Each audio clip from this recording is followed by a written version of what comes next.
Hello friends, welcome to our channel. இந்த மாதிரி readymade neckline இருக்குது பார்த்தீங்களா, இதோட அந்த வித்தை வந்துட்டு எப்படி அட்ஜஸ்ட் பண்ணலாங்கிறத இந்த வீடியோவில் பார்க்கலாம். ஓகேங்களா? இப்போ பாருங்கள், இதில் வந்துட்டு நான் இங்கே ஒரு 1/4 இன்ச் போல் மடித்து வச்சு பின் பண்ணியிருக்கேன். இப்போ இதோட லென்த்தை வந்து நான் உங்களுக்கு செக் பண்ணி காமிக்கிறேன். பாருங்கள், 5 இன்ச்சு இருக்குது. ஓகேங்களா? இப்போ நான் வந்துட்டு ஓப்பன் பண்ணிவிட்டு இதோட லென்த் எவ்வளோ இருக்குதுன்னு சொல்லிட்டு காமிக்கிறேன். ஓகேங்களா?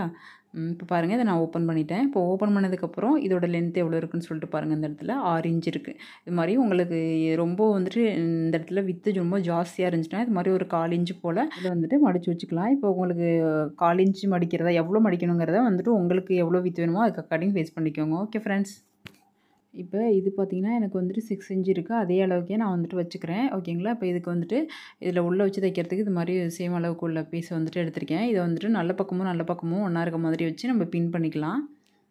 நீங்கள் இதே மெத்தடில் நீங்கள் கேன்வாஸ் வச்சு கூட பண்ணிக்கலாம். ஓகேங்களா? இப்போ நீங்கள் கேன்வாஸ் வச்சு பண்ணுறீங்கன்னா இதே அளவுக்கு கேன்வாஸ் வந்துட்டு மேலே வச்சு அயன் பண்ணிக்கோங்க. ஷேப் எதுவும் கட் பண்ணக்கூடாது. இப்போ வந்துட்டு இந்த ராங் சைடில் திருப்பிட்டு இந்த ராங் சைடில் வந்துட்டு அந்த எம்ப்ராய்டிங் கொடுத்துருக்காங்க பார்த்தீங்களா, அதோட எட்ஜில் வந்துட்டு மார்ஜினில் கரெக்டாக வந்துட்டு இது மாதிரி வச்சு ஒரு தையல் போட்டுக்கோங்க. ஓகேங்களா? இப்போ நான் நார்மலாக ஒரு கிளாத் மட்டும் கொடுத்து இது மாதிரி டர்ன் பண்ணி எடுக்கிறேன். நீங்கள் வேணும்னா கேன்வாஸையும் வந்துட்டு அந்த கிளாத்தை அயன் பண்ணி அப்படியே வச்சு டர்ன் பண்ணி எடுத்துக்கோங்க. இப்போ நான் வந்துட்டு இதை டர்ன் பண்ணி எடுத்துட்டேன். இதுக்கப்புறம் நம்ம என்ன செய்யணும்னா இந்த எக்ஸ்ட்ரா பீசஸ் வந்துட்டு கட் பண்ணிவிட்டு நம்ம நெக்கோட அந்த இதை வந்துட்டு டர்ன் பண்ணி ராங் சைடில் வந்துட்டு திருப்பி விட்டுக்கலாம். இப்போ நான் இதை கட் பண்ணுறதுமே பாருங்கள், ராங் சைடில் கட் பண்ணுறேன். அப்போ தான் நம்மளுக்கு வந்துட்டு கொஞ்சம் கிளியராக தெரியும். இதுக்கப்புறம் நம்ம குட்டி குட்டி நாச்சஸ் கொடுத்துக்கலாம். இப்போ பாருங்கள், இது நாச்சஸ் கொடுத்ததுக்கப்புறம் இதை வந்துட்டு நம்ம நல்ல பக்கமாக வந்துட்டு திருப்பிட்டு இந்த நல்ல பக்கத்தில் இருக்க அந்த கிளாத் இருக்குது பார்த்தீங்களா, இது ஃபுல்லாகவே உள்பக்கமாக நம்ம டர்ன் பண்ண போகிறோம். அதுக்கு முன்னாடி இந்த எட்ஜில் வந்துட்டு ஒரு தையல் போட்டுக்கோங்க. அப்போ வந்துட்டு உங்களுக்கு டர்ன் பண்ணி விடுறதுக்கு ஈஸியாக இருக்கும். அப்படி இல்லைனா நீங்கள் ஒன்ஸ் வந்துட்டு ஒரு அயன் பண்ணிவிட்டு கூட வந்துட்டு நீங்கள் அப்படியே டர்ன் பண்ணி விட்டுக்கலாம். அதில் வந்துட்டு ஒரு மேலே வந்துட்டு ஒரு படிமான தையல் கொடுத்துக்கிறேன். நீங்கள் கேன்வாஸ் கொடுத்து பண்ணாலுமே இந்த மெத்தட் பண்ணுங்கள். அப்போது உங்களுக்கு டர்ன் பண்ணும்போது கரெக்டாக எந்த ஒரு சுருக்கமும் இல்லாமல் நீட்டாக வரும். ஓகேங்களா? இப்போ நெக்ஸ்ட்டு நம்ம இந்த கிளாத் எல்லாத்தையும் உள்பக்கமாக மடித்து வச்சு தைச்சி விட்டுக்கலாம். நீங்கள் உள்பக்கமாக மடித்து வச்சு தைக்கிறதுக்கு முன்னாடி அந்த எட்ஜில் வந்துட்டு ஒரு மடிப்பு மடித்து அதாவது 2 ஃபோல்ட் பண்ணி அதுக்கப்புறமா கூட நீங்கள் உள்ளே மடிச்சுக்கலாம். நான் லாஸ்ட்டில் வந்துட்டு அதை பண்ணியிருக்கேன். ஓகேங்களா? நான் வந்துட்டு லாஸ்ட்டில் வீடியோட எண்டில் வந்துட்டு காமிக்கிறேன். இப்போ இந்த எட்ஜில் வந்துட்டு நம்ம வந்துட்டு ஒரு அமுக்கு தையல் மாதிரி போட்டுக்கலாம். ஓகேங்களா? இப்போ இந்த கிளாத்தை ஃபுல்லாத்தையுமே உள்பக்கமாக ஃபோல்ட் பண்ணிவிட்டு நம்ம இது மாதிரி ஸ்டிச் போட்டுக்கிறோம் நெக்லைன் சுற்றிலும். இப்போ பாருங்கள், ஓரளவு வந்துட்டு நம்ம இது மாதிரி ஸ்டிச் பண்ணி முடிச்சிட்டோம். ஓகேங்களா? பாருங்கள், இந்த இடத்துல வந்துட்டு நீங்கள் லாக் ஸ்டிச் போட்டு முடிச்சுட்டு அந்த எக்ஸ்ட்ரா இருக்க அந்த கிளாத்தை வந்துட்டு கட் பண்ணி எடுத்துக்கோங்க. இப்போ பாருங்கள், இதை கட் பண்ணி எடுத்தாச்சு. இதுக்கப்புறம் நம்ம வந்துட்டு பேக் பீஸ் ஆல்ரெடி கட் பண்ணி வச்சுருக்கோம். பேக் பீஸ் பார்த்திங்கன்னா ஃப்ரண்ட் பீஸை விட ஒரு 1/2 இன்ச் எக்ஸ்ட்ரா கொடுத்து நம்ம கட் பண்ணியிருக்கோம் ஷோல்டர் பாயிண்டில். ஓகேங்களா? ஷோல்டர் பாயிண்டில் பார்த்திங்கன்னா நம்மளுக்கு ஒரு 1/2 இன்ச் எக்ஸ்ட்ரா இருக்க மாதிரி இருக்குது. ஏன்னா இது வந்துட்டு நம்ம காலர் நெக்கு, அதனால் வந்துட்டு 1/2 இன்ச் எக்ஸ்ட்ரா கொடுத்துருக்கேன். இதோட நெக்கோட வித்து பார்த்திங்கன்னா ஃப்ரண்ட்டில் எவ்வளோ 6 இன்ச்சுனா அதே 3 இன்ச் கொடுத்துருக்கேன். இங்கே வந்துட்டு 1 இன்ச் மட்டும் இதோட அகலம் அதாவது நீளம் கொடுத்துருக்கேன். இந்த இடத்துல வந்துட்டு இது மாதிரி நம்ம ஷேப் கொடுத்துக்கலாம். இது காலர் நெக்குங்கிறதுனால இந்த மாதிரி கொடுத்துறேன். இந்த ஷேப்புக்கு இது வந்துட்டு நம்ம கட் பண்ணிக்கலாம். இப்போ இதை வந்துட்டு நான் கட் பண்ணியாச்சு. ஓகேங்களா? இப்போ கட் பண்ணதுக்கப்புறம் இந்த ஷோல்டர் வந்துட்டு ஜாயின் பண்ணிக்கலாம். ஓகேங்களா? நல்ல பக்கமும் ஒன்றா இருக்க மாதிரி வச்சு நம்ம வந்துட்டு ஷோல்டர் ஜாயின் பண்ணிக்கலாம். ஷோல்டர் ஜாயின் பண்ணும்போது இதில் வந்துட்டு இந்த மாதிரி காலர் நெக்கெல்லாம் பண்ணும்போது நீங்கள் ஷோல்டர் பாயிண்ட்லேருந்து ஜாயின் பண்ணுங்கள். அதாவது ஆம்ஹோல் பக்கத்துலேருந்து ஜாயின் பண்ணுங்கள். நம்ம பொதுவாக நெக் போர்ஷன்லேருந்து ஸ்டார்ட் பண்ணுவோம். இங்கே வந்துட்டு நீங்கள் ஆம்ஹோல் போர்ஷன்லேருந்து ஸ்டார்ட் பண்ணுங்கள். இதுலேயுமே வந்துட்டு லாக் ஸ்டிச் கொடுத்துக்கோங்க. அதே மாதிரி டபுள் ஸ்டிச் கொடுத்துக்கோங்க. பாருங்கள், நம்ம டபுள் ஸ்டிச் கொடுத்துட்டேன். இதே மாதிரி இன்னொரு பக்கமும் நான் ஜாயின் பண்ணிவிட்டேன். ஜாயின் பண்ணி முடிச்சதுக்கப்புறம் பாருங்கள், இது வந்துட்டு இப்படி தான் இருக்குது. இப்போ இதில் வந்துட்டு நம்ம காலர் வந்துட்டு அட்டாச் பண்ண போகிறோம். அதுக்கு வந்துட்டு நான் ஃபஸ்ட்டு இன்ச் ஷேப் எடுத்துகிட்டு இந்த ஷோல்டர் பாயிண்ட் இருக்குது பார்த்தீங்களா, இங்கேருந்து 2.5 இன்ச்சுக்கு வந்துட்டு மார்க் பண்ணிக்கிறேன். முன் பக்கத்துக்கு இது மாதிரி 2.5 இன்ச்சுக்கு மார்க் பண்ணிக்கிறேன். அதே மாதிரி இன்னொரு பக்கத்துக்கும் நம்ம மார்க் பண்ணிக்கலாம். பாருங்கள், இப்போ மார்க் பண்ணியாச்சு. ஓகேங்களா? இப்போ மார்க் பண்ணதுக்கப்புறம் இப்போ மார்க் பண்ணியிருக்கோம் பார்த்தீங்களா, அதை வந்துட்டு இந்த 2 மார்க்கிங்கும் ஒன்றா இது மாதிரி ஜாயின் பண்ணிக்கோங்க. இது மாதிரி ஜாயின் பண்ணிவிட்டு இதை ஒரு கையில் பிடிச்சிட்டு இன்னொரு பக்கம் பேக் பக்கமாக இருக்குது பார்த்தீங்களா, அதை வந்துட்டு இது மாதிரி பிடிச்சிக்கோங்க. பிடிச்சிட்டு இதோட லென்த் எவ்வளோ இருக்குதுன்னு சொல்லிவிட்டு நம்ம செக் பண்ணிக்கலாம். கரெக்டாக எனக்கு பார்த்திங்கன்னா 6.25 இன்ச் இருக்குது. ஓகேங்களா? இப்போ நம்ம வந்துட்டு கேன்வாஸ் எடுத்துருக்கோம். இது வந்துட்டு இதோட வித்து வந்துட்டு 1 இன்ச் இருக்குது. இதோட லென்த்து வந்துட்டு இது மாதிரி 6.25 இன்ச் இருக்குது. ஓகேங்களா? இது மாதிரி எடுத்திருக்கேன். கரெக்டாக பாருங்கள், இந்த சென்டர்லேருந்து மடித்து வச்சுருக்கேன். ஸோ 6.25 இன்ச்சோட வந்துட்டு ஒரு 2 பாயிண்ட் ஜாஸ்தி இருக்குது. கரெக்டாக அந்த 6.25 இன்ச்சுக்கு வந்துட்டு நான் இது மாதிரி மார்க் பண்ணியிருக்கேன். மார்க் பண்ணதுக்கப்புறம் இது மாதிரி ஒரு பின் வச்சுக்கோங்க. இந்த பின்னை வச்சு இந்த 2 பீஸையும் இது மாதிரி நீங்கள் செக்யூர் பண்ணிடுங்க. செக்யூர் பண்ணதுக்கப்புறம் நம்ம வந்துட்டு இன்னொருக்கா செக் பண்ணி காமிக்கிறேன் பாருங்கள். நம்மளுக்கு வந்துட்டு 6.25 இன்ச்சு வந்துட்டு இருக்குது. 6.25 இன்ச்சு இருக்குது. கரெக்டாக வந்துட்டு கட் பண்ணிட்டேன். இப்போ மேல் பக்கத்துலேருந்து இது மாதிரி ஷேப் கொடுத்துக்கலாம். லைட்டாக இந்த இடத்துல ஒரு ரவுண்ட் ஷேப் நம்ம நெக்குக்கெல்லாம் வரைஞ்சிடும் பார்த்தீங்களா, அது மாதிரி ஷேப் கொடுத்துருக்கேன். இதை வந்து நம்ம அப்படியே கட் பண்ணிக்கலாம். கரெக்டாக வந்துட்டு அந்த 6.25 இன்ச்சு இருக்குது பார்த்தீங்களா, அந்த லைனில் கட் பண்ணிவிட்டு இந்த பக்கம் ஷேப் கொடுத்துருக்கேன் கட் பண்ணியிருக்கேன். நான் லைட்டாக தான் ஷேப் கொடுத்துருக்கேன். நீங்கள் இன்னும் கொஞ்சம் வந்துட்டு வளைவாக கொடுக்குறதுனாலும் கொடுத்துக்கலாம். இப்போ பாருங்கள் இந்த இடத்துல வந்துட்டு ஷேப் இருக்குது. இப்போ இதை நான் வந்துட்டு ஓப்பன் பண்ணிக்கிறேன். இது வந்துட்டு ஃப்ளாட்டாக இருக்குது. மேலே வந்துட்டு ஷேப் இருக்குது. இது வந்துட்டு இந்த மாதிரி கிளாத்தில் வச்சு நம்ம அயர்ன் பண்ண போகிறோம். கீழே வந்துட்டு பார்த்திங்கன்னா ஒரு 1/2 இன்ச் இருக்குது. அது வந்து ஃப்ளாட்டாக இருக்குது பார்த்தீங்களா, அந்த இடத்துல வந்துட்டு ஒரு 1/2 இன்ச்சு துணி இருக்க மாதிரி வச்சு இதை வந்துட்டு நான் தையல் போட்டிருக்கேன். நீங்கள் அயர்ன் பண்ணி எடுக்கிறதுனால எடுத்துக்கோங்க. இது மாதிரி வந்துட்டு ஃபஸ்ட்டு ஒரு வந்துட்டு நார்மலாக ஒரு ஸ்டிச் கொடுத்துருக்கேன்.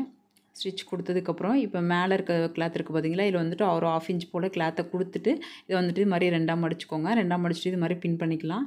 பின் பண்ணி முடிச்சுட்டு இப்போ இந்த ஷேப் இருக்குது பார்த்தீங்களா, இந்த கேன்வாஷோட ஷேப்பு, அதுக்கு அக்கார்டிங் அதோட எட்ஜில் வந்துட்டு நம்ம தையல் போடணும்.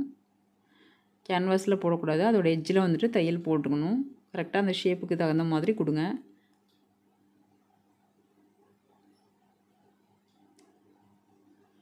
கரெக்டாக அந்த ஷேப்புக்கு தகுந்த மாதிரி அதோட எட்ஜில் வந்துட்டு நம்ம தையல் போட்டுட்ருக்கோம்.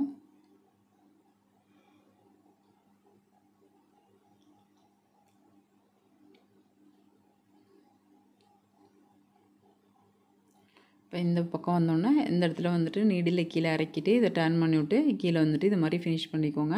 இப்போ அந்த த்ரெட்டை கட் பண்ணிட்டு எக்ஸ்ட்ரா கிளாத்தையும் வந்துட்டு கட் பண்ணியிருக்கேன். எக்ஸ்ட்ரா கிளாத்தையும் வந்துட்டு கட் பண்ணிக்கோங்க. கட் பண்ணதுக்கப்புறம் இதை இது மாதிரி டர்ன் பண்ணிக்கலாம். தையலுக்கு வெளியில் உள்ளதை வந்துட்டு இது மாதிரி கட் பண்ணிவிட்டு இதை வந்துட்டு நான் டர்ன் பண்ணிக்கிறேன். ஓகேங்களா, இந்த இடத்துலலாம் கொஞ்சம் வந்துட்டு அந்த ஷேப் வர மாதிரி அழகாக எடுத்து விட்டு பண்ணுங்கள். இப்போ கீழே பார்த்தீங்கன்னா மேலே வந்துட்டு நம்ம ஒரு கீழே வந்துட்டு ஒரு 1/4 இன்ச்சு கொடுத்துருந்தோம் பார்த்தீங்களா, அது உள்பக்கமாக மடித்து வச்சு தைச்சிட்டேன்.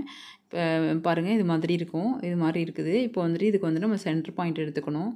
ஓகேங்களா, இந்த கேன்வாஸில் இருக்கிற எக்ஸ்ட்ரா கிளாத்தை வந்துட்டு நான் உள்பக்கமாக மடித்து வச்சு தைச்சிருக்கேன். கீழே நம்ம எக்ஸ்ட்ரா இப்போ வந்துட்டு ஆட் பண்ணோம் பார்த்தீங்களா, அந்த கிளாத்து மட்டும் வெளிப்பக்கமாக அந்த மாதிரி இருக்குது.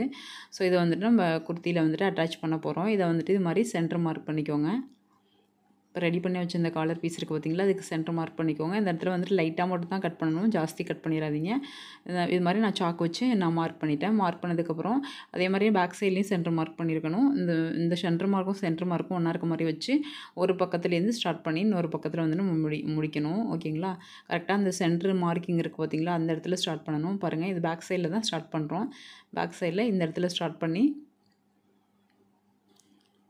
இந்த இடத்துல வந்துட்டு நம்ம ஸ்டார்ட் பண்ணி அப்படியே வந்துட்டு இழுக்கக்கூடாது. அப்படியே வந்துட்டு நம்ம அப்படி கிராஜுவலாக வச்சு தையல் போட்டோம்னாலே கரெக்டாக வரும். இந்த இடத்துல வந்துட்டு நீடில் கீழே இறக்கிட்டு இப்போ வந்துட்டு இதை அட்ஜஸ்ட் பண்ணி வச்சு இந்த ஷேப்புக்கு அக்கார்டிங் நம்ம வந்துட்டு இதை வச்சு தைச்சி விட்டுக்கலாம். கரெக்டாக அந்த நம்ம மார்க் பண்ணியிருக்க இடம் வரைக்கும் கரெக்டாக வருது.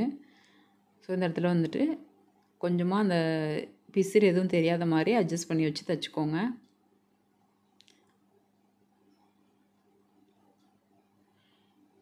பாருங்கள் தைச்சாச்சு. இப்போ வந்துட்டு நம்ம கட் பண்ணி எடுத்துக்கலாம். இப்போ எகெயின் வந்துட்டு திரும்ப சென்டர் லைன்லேருந்து ஸ்டார்ட் பண்ணி இன்னொரு பக்கத்துக்குள்ளதையும் நம்ம அட்டாச் பண்ணிக்கலாம்.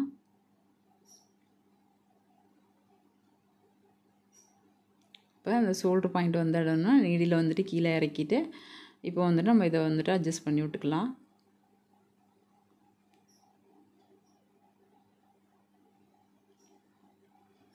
பாருங்கள் இந்த பக்கமும் இதே மாதிரி நம்ம தைச்சி விட்டுக்கலாம். இந்த இடத்துல பிசிறை மட்டும் லைட்டாக அட்ஜஸ்ட் பண்ணி வச்சு நீங்கள் தைச்சிக்கோங்க. இப்போ இந்த இடத்துல ஸ்டிச் பண்ணியாச்சு. இப்போ வந்துட்டு த்ரெட்டை கட் பண்ணியாச்சு. எகெயின் வந்துட்டு இப்போ நம்ம மேல் பக்கமாக இருக்குது பார்த்திங்களா இந்த கேன்வாஸ் பீஸு, இது ஃபுல்லாத்தையுமே வந்துட்டு உள் பக்கமாக அதே மாதிரி இந்த நம்ம ஸ்டிச் பண்ணியிருக்க அது தெரியாத அளவுக்கு வச்சு க்ளோஸ் பண்ணி நம்ம தைக்கணும்.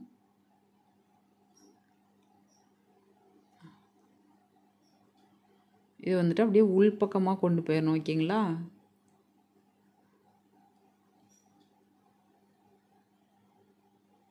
பாருங்கள் இது மாதிரி வச்சு இந்த சைடு ஃபுல்லாகவே வந்துட்டு இந்த மேலே உள்ள பீஸ் எல்லாத்தையும் இப்படி வச்சு நம்ம தையல் போட்டிருக்கிறது தெரியாத அளவுக்கு இதை கவர் பண்ணி தைச்சிக்கணும்.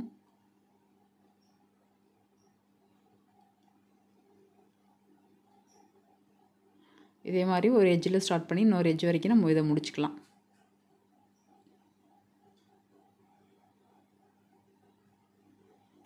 பாருங்கள் இதை ஃபுல்லாக வந்துட்டு அப்படியே அந்த தையல் எல்லாமே தெரியாத அளவுக்கு இதை அப்படியே கவர் பண்ணி வச்சு தைக்கிறேன். பார்த்தா தெரியும் உங்களுக்கு.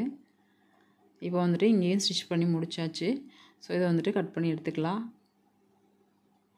இப்போ இதுக்கு மேலே இந்த இடத்துல வந்துட்டு ஒரு தையல் போடலாம். இப்படியே விட்டாலும் நல்லா தான் இருக்கும். இருந்தாலும் வந்துட்டு நம்ம ஒரு சேஃப்டிக்காக ஒரு தையல் இந்த ரா எட்ஜில் வந்துட்டு போட்டுக்கலாம்.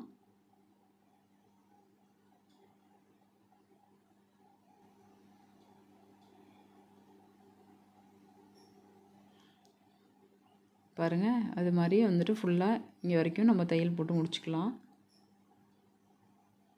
இப்போ ரொம்ப சூப்பராக சிம்பிளாக வந்துட்டு ஒரு காலர் நெக் வந்துட்டு நம்ம ரெடி பண்ணியாச்சு. ஸோ இந்த வீடியோ பிடிச்சிருந்துச்சுன்னா லைக் பண்ணுங்கள், ஷேர் பண்ணுங்கன்னு கமெண்ட் பண்ணுங்கள். ஓகே ஃப்ரெண்ட்ஸ், தேங்க்யூ ஃபார் வாட்சிங்.